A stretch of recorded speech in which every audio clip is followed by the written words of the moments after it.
Hi guys, welcome back to my YouTube channel. ఈ వీడియోలో మనం ప్రపంచంలోని అతిపెద్ద హిందూ దేవాలయమైన శ్రీరంగంలోని శ్రీ రంగనాథ స్వామి ఆలయాన్ని సందర్శించబోతున్నాం. ఈ వీడియోలో మనం శ్రీరంగం ఎక్కడ ఉంది, ఎలా చేరుకోవాలో తెలుసుకుందాం. ఈ శ్రీరంగాన్ని భూలోక వైకుంఠం అని కూడా అంటారు. మన తెలుగు రాష్ట్రాల నుండి తిరుచిరాపల్లికి డైరెక్ట్ ఫ్లైట్స్ అవైలబుల్లో ఉన్నాయి. ఈ ఆలయం తిరుచిరాపల్లికి దగ్గరలో ఉన్న శ్రీరంగంలో ఉంటుంది. తిరుచిరాపల్లి నుండి శ్రీరంగం 15 కిలోమీటర్ల దూరంలో ఉంటుంది. తిరుచిరాపల్లి రైల్వే స్టేషన్ నుండి శ్రీరంగం ఆలయానికి చాలా ఆటోలు, సిటీ బస్సెస్ అందుబాటులో ఉంటాయి.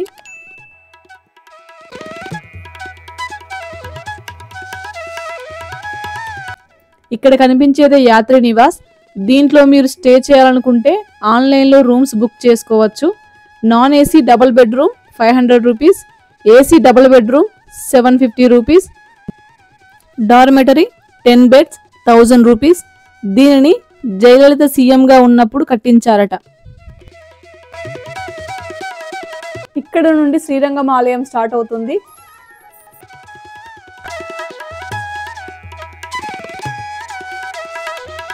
ఈ ఆలయంలో మొత్తం 7 ప్రాంగణాలు, 21 గోపురాలు ఉంటాయి. బయటి 3 ప్రాంగణాల్లో ప్రజలు నివసిస్తారు. 4వ ప్రాంగణం నుండి ఆలయం స్టార్ట్ అవుతుంది. ఈ రంగనాథ స్వామి ఆలయంలో మొత్తం 53 ఆలయాలు ఉంటాయి.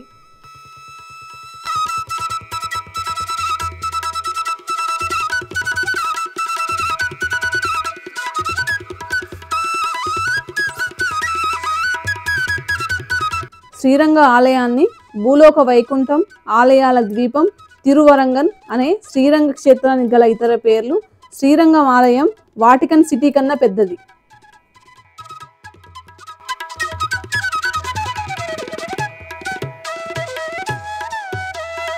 శ్రీరంగ దేవాలయం ప్రపంచంలోనే అతిపెద్దది.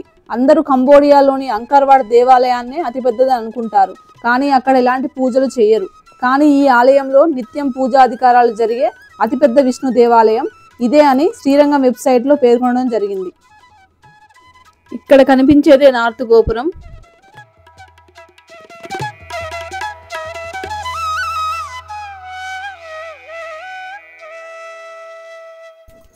ఇక్కడ కనిపించేదే వెల్లాయి గోపురం. ఈ ఆలయంలో ఇన్ని గోపురాలున్నా ఈ గోపురం మాత్రం తెలుపు రంగులో ఉంటుంది. దీని వెనుక ఒక కథ ప్రాచుర్యంలో ఉంది. దీని స్టోరీ వీడియో మధ్యలో చెప్తాను. వీడియోని స్కిప్ చేయకుండా చివరి వరకు చూడండి.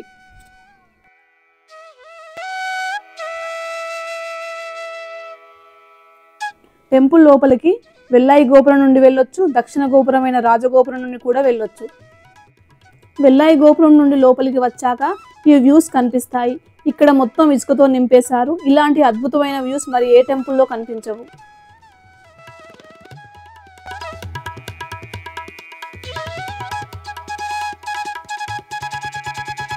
ఇక్కడ డిస్ప్లేలో టెంపుల్ యొక్క టైమింగ్స్ కనబడుతున్నాయి, నోట్ చేసుకోండి.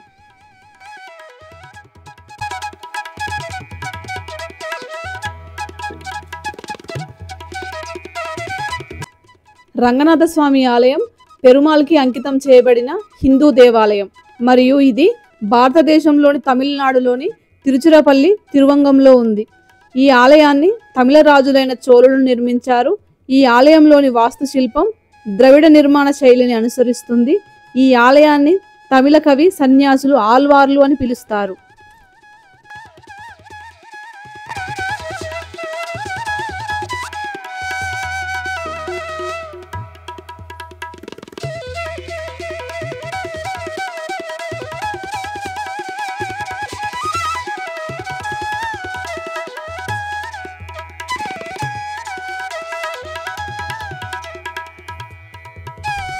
బ్రహ్మదేవుడు ఒకరోజు వైకుంఠం వెళ్ళి శ్రీ మహావిష్ణువు ప్రార్థించాడంట.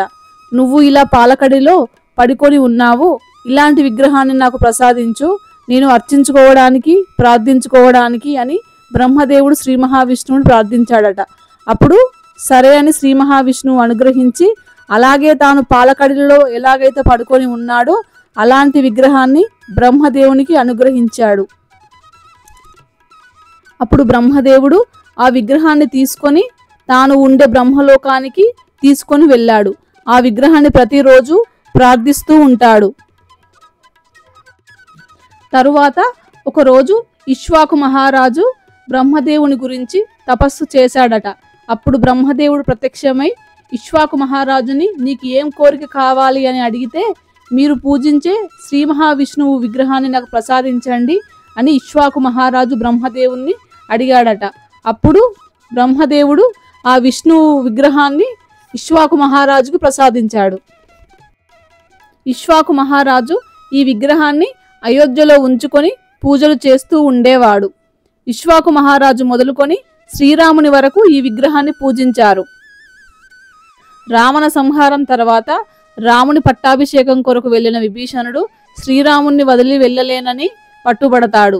అప్పుడు శ్రీరాముడు విభీషణునికి నా బదులు రంగనాథ స్వామి విగ్రహాన్ని తీసుకెళ్ళు అని విభీషణుడికి ఇస్తాడు.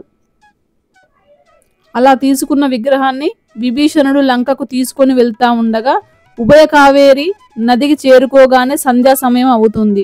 విభీషణుడు సంధ్యావందనం ముగించుకొని వచ్చి చూడగా శ్రీ రంగనాథ స్వామి అక్కడే కొలువు తీరుతాడు. దీంతో విభీషణుడు విచారించగా అక్కడి రాజు విభీషణుని ఓదార్స్తాడు. విభీషణుడి కోరిక మేరకు రంగనాథ స్వామి లంక వైపు అనగా దక్షిణం వైపు తిరుగుతాడు. ఇక్కడ కనిపించేది 50 rupees view point ticket counter.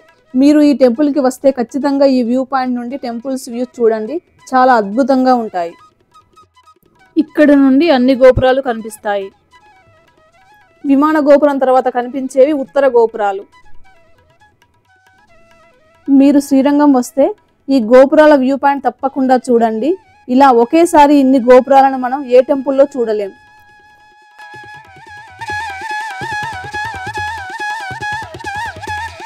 ఇక్కడ కనిపించేవే దక్షిణ గోపురాలు, ఆ చివరగా కనిపించేదే రాజగోపురం.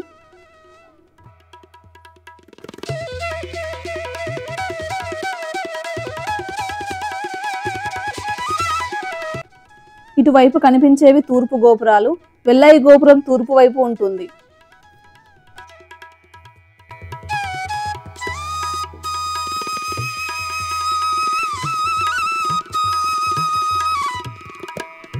శ్రీరంగంలో మొత్తం 21 గోపురాలు ఉంటాయి.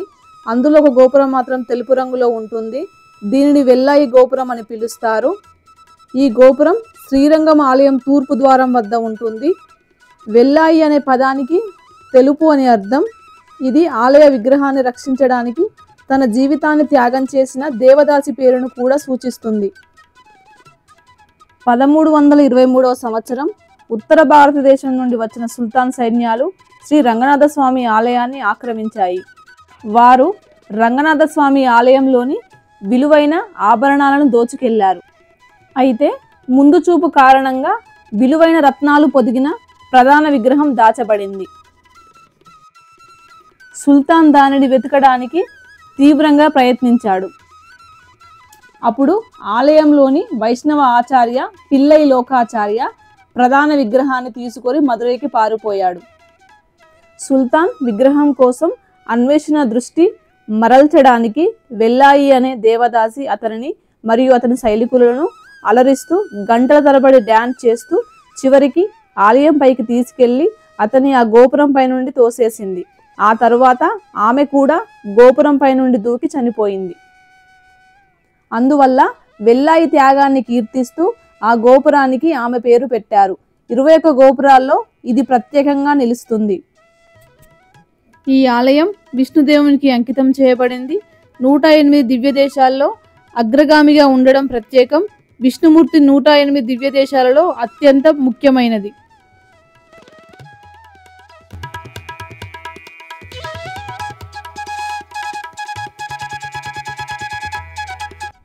ఈ ఆలయం 156 ఎకరాల విస్తీర్ణంలో ఉంది.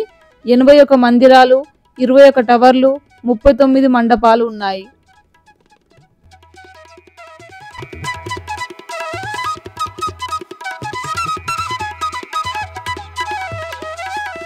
ఈ ఆలయానికి ముఖద్వారంగా రాజగోపురం ఉంటుంది. ఈ గోపురం ఎత్తు 237 అడుగులు ఉంటుంది. ఇది ప్రపంచంలోనే ఎత్తైన గోపురం. ఈ గోపురం చూడడానికి చాలా అద్భుతంగా ఉంది. ఇక్కడి నుండి 7 గోపురాలు దాటితే గర్భగుడి వస్తుంది.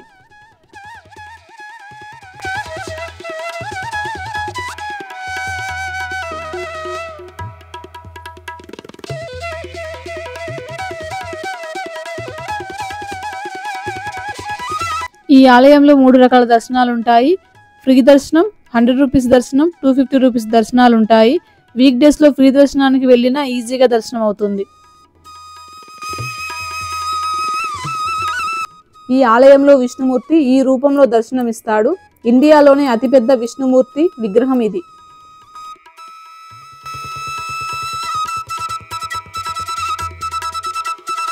ఇక్కడ కనిపించేదే విమాన గోపురం. దర్శనం తర్వాత విమాన గోపురాన్ని తప్పకుండా దర్శించుకోండి.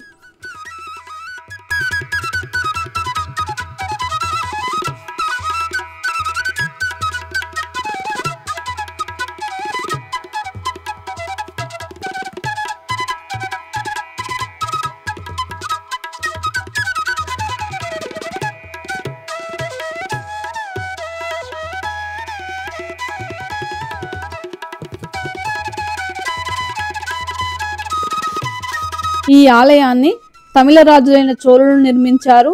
ఈ ఆలయంలోని వాస్తుశిల్పం ద్రవిడ నిర్మాణ శైలిని అనుసరిస్తుంది.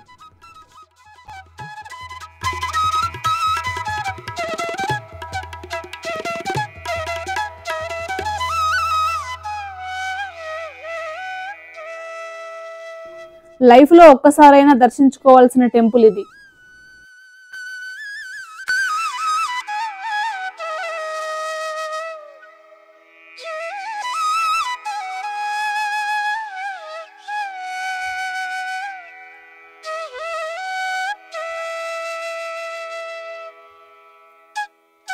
ఈ ఆలయంలో మరో ప్రత్యేకత గరుడ ఆల్వార్. శ్రీరంగం ఆలయంలో గరుడ ఆల్వార్ విగ్రహం 25 అడుగుల ఎత్తు కలిగి ఉంటుంది. ఇది భారతదేశంలోని అతిపెద్ద గరుడమూర్తి విగ్రహం.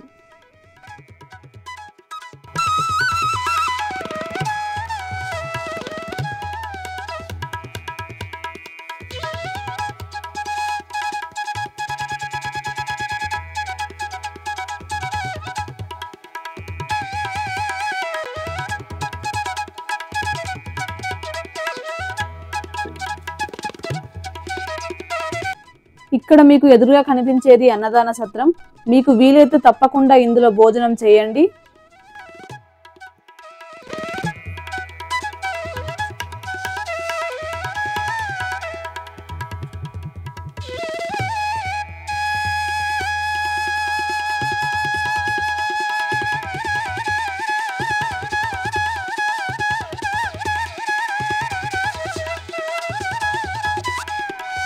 ఫుడ్ చాలా బాగుంది. చాలా నీట్గా మెయింటైన్ చేస్తున్నారు.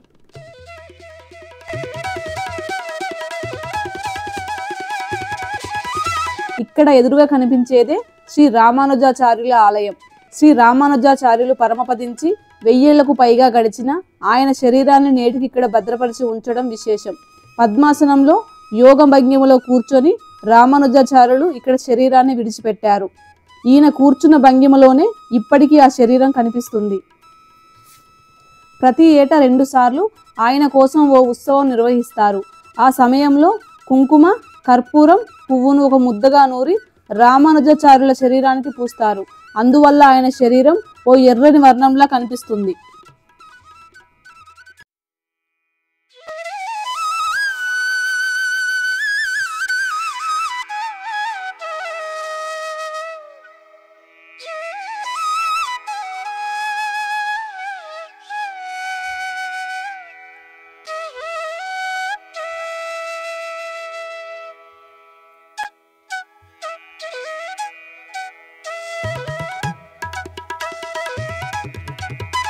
ఇక్కడ ఎదురుగా కనిపించేదే విష్ణుమూర్తి రూపమైన చక్ర తల్వార్ సన్నిధి.